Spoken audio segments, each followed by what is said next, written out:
The shortened version of my story is there was a lot of childhood trauma. There was a lot of domestic violence in my home.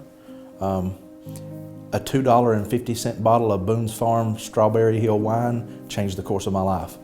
I was about 15 and I was hanging out with some friends. We were camping and I drank the neck and maybe a quarter of the body of that bottle of wine. And as soon as that stuff washed over my system, all that worry and anxiety, all the thoughts about what was going on just down the street at my house was gone.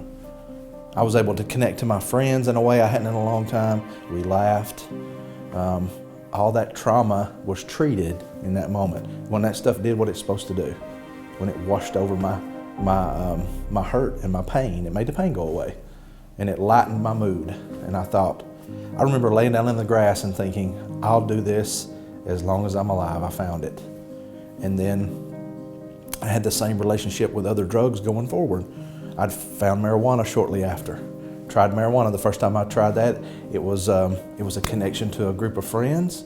It again treated all that pain and made it go away. I thought the same thing. I'll do this as long as I'm alive.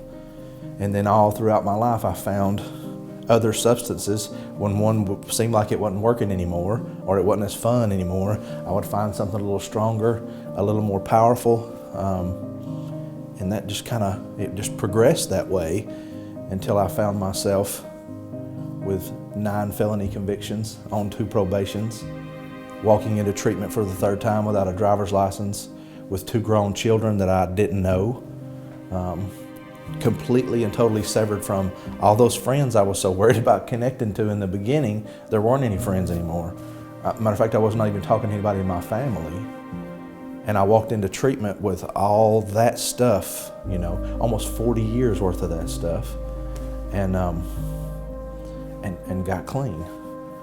And it was really, really hard. I think that's a mistake that we make, is telling people, well, now that you've made the decision to get clean, everything's going to be roses from here on out. It's just really not that way. It's a lot of hard work. It's hard, but the pay's good. It's very rewarding. And I never could figure out what all that stuff, how it served a purpose, all the things I did wrong, all the hurt that it caused my family, all the absenteeism with my children. Like, what do I do with all that now that I've decided to not treat my pain anymore with drugs?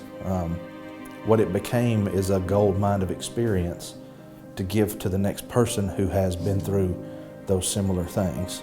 That's the only way it made any sense. It's the only way it makes any sense today is, how do you do the math? I did all this stuff and caused all this hurt. How do I make amends for that stuff? How is there more than just not using drugs anymore? How can I balance this out in some way? Most of the people that I serve today, that I help get connected to treatment, to get connected to recovery support services, are using fentanyl. I just worked with a couple recently that they said, Jason, we're not using heroin anymore. This is a bag of fentanyl. So what we're having to do is, everything's changed around the approach. Forms of treatment are different now based on just this drug. We're giving people stuff to reverse the effects of the drug to save their life in the moment. So what I know about fentanyl is it's a mass murderer. It's a serial killer. It's more powerful than anything out there. And the people that put this stuff in the drugs that folks are using don't care about any of that. So you got carfentanyl that is extremely deadly. Then you got lower street manufactured stuff that's being manufactured across the border that if you tested it, it would be fentanyl. It's just not as powerful. So yes, these folks, but they never know. See, that's the thing. If you go to the liquor store and buy a 5th of liquor, you know what you're getting in that bottle. It'll tell you on the label what the purity is, how potent it is. When you buy a bag of fentanyl on the street, you have no idea what you think you're buying a bag of heroin. You might even think you're buying a bag of methamphetamine and it be fentanyl, because there's no guarantee on any of that stuff. It's about the almighty dollar. As long as the dollars exchange hands, you don't know what you're getting. You don't have any idea.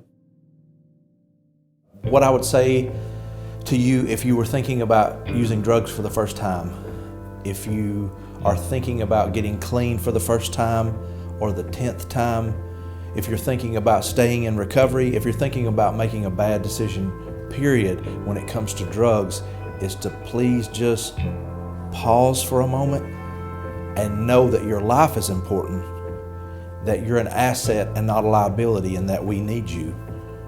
Find somebody to talk to before you make that bad decision. Think about the consequences of what could happen in your life should you choose to make that bad decision. Just pause and ask yourself some important questions before you make a decision to change the course of your life forever.